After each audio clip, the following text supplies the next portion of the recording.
weeks back, I said that Nuno Bettencourt is the GOAT for me. I'm gonna go on record as saying that anyone that says that a guitarist is the greatest of all time comes down to it being opinion, because there's so many things that go into being the greatest that just saying one just seems silly to me.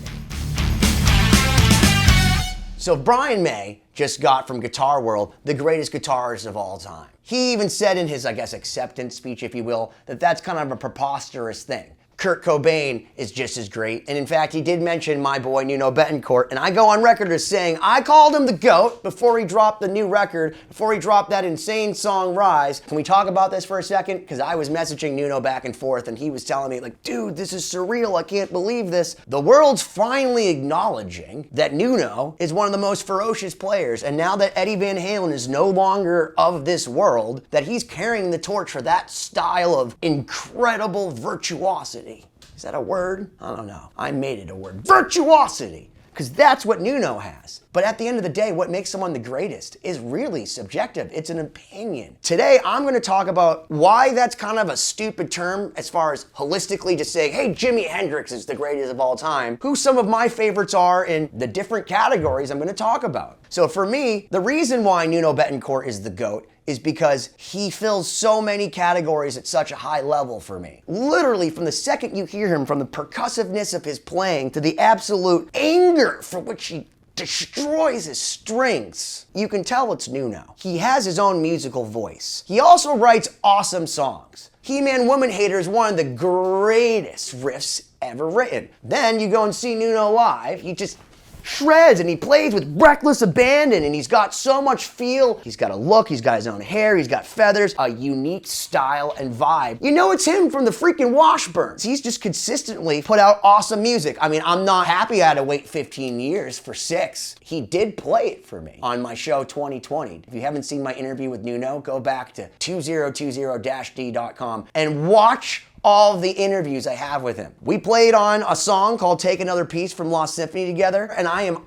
honored that my personal favorite guitarist happens to be someone that I know and I've collaborated with. He's still relevant. He's an incredible performer. He's a great composer. His technique is unbelievable. He has a very unique style of playing that sounds like him. So he has like almost that Randy Rhoads, Yngwie neoclassical thing at times, but more of like if Brian May were to do it, like whimsically. And Brian May has said since day one, and by the way, Brian May, if you haven't watched my video on Queen, is the reason I play music. Brian said he would never want to play a Nuno Bettencourt solo, ever. If there is going to be a #1 guitarist of all time, Brian May doesn't hurt my feelings. And actually, it's now Sir Brian May, and he should be at the top of those lists. But the truth is, there's a lot of things that go into playing. If you say, hey man, who's the fastest or most technical? You could say someone like Yngwie Malmsteen or John Petrucci. But then my buddy Corey said, hey Benny, have you checked out Michael Romeo from Symphony X? I've seen the records in the store and the bins.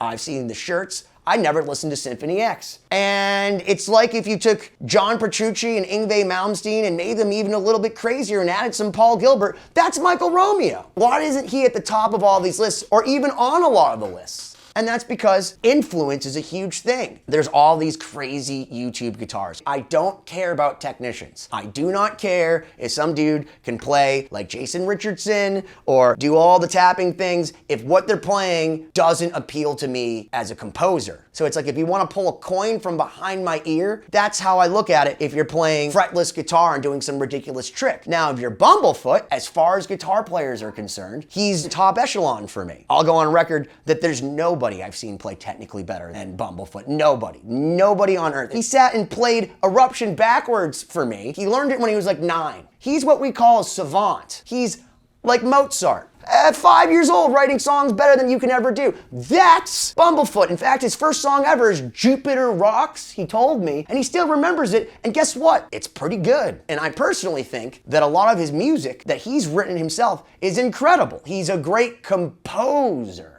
But it's one of those things where you can't hold him up with Jimmy Page as far as his influence. So that's another thing, Jimmy Page. I personally was never inspired by him as a child. He didn't have the virtuosity, I'm gonna use it again, of Randy Rhoads or Eddie Van Halen or Jason Becker. What you realize is First off, his riffs and his music are timeless. His production with Led Zeppelin. So the sounds of all those records are because of Jimmy Page. Is it the fact that he's the greatest guitarist, or is it the fact that he's such an incredible arranger, producer, and composer? Those things are so much more impressive to me than him hacking through Heartbreaker. His influence. You talk to a guy again like Nuno, my hero, the GOAT. Jimmy Page, Jimmy Page, Jimmy Page, Jimmy Page. There would be no Nuno, say that again 5 times. There would be no Nuno, there would be no Nuno, there would be no Nuno if there was no Jimmy Page. To say, oh yeah, that guy sucks, he doesn't play even nearly as good as Yngwie Malmsteen, is just ignorant. There are so many different facets that make someone truly great. So saying the greatest of all time for what? Grunge took over the world. The Seattle music scene with Alice in Chains and Soundgarden, Candlebox, these amazing bands that came out because this guitarist, Kurt Cobain, came out with a sound that was the anti-sound to the 80s. So where everyone was playing like Steve Vai and Van Halen and it was super technical and super tight. All of a sudden this dude came in and said, I'm gonna play with so much distortion, my Boss DS1, I'm just gonna make noise, but write these beautiful songs with these hypnotic lyrics and these great melodies. Because like that's the thing is, Kurt Cobain wasn't a shredder in the way that Jeff Loomis is a shredder. But his chord changes are unexpected. His composition is incredible. Don't snake test me!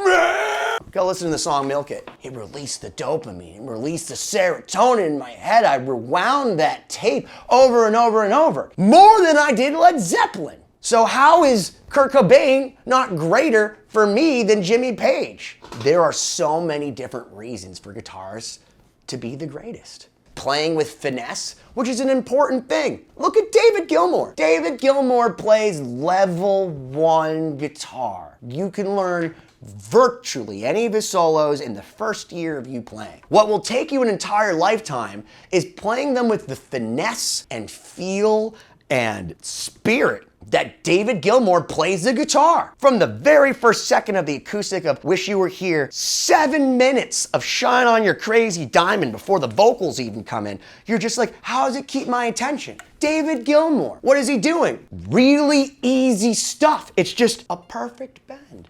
Just perfect. Brian May, same thing. Every time he plays that Bohemian Rhapsody solo, he's got this stoicism about him. And it's like he's pulling from some other place and he's just playing with a level of accuracy that you would never see from Jimmy Page. But that's not what Jimmy Page was known for. Brian May, for example, wrote tons of songs that we all still listen to every single day. You can hear We Will Rock You on the radio. It's mostly just...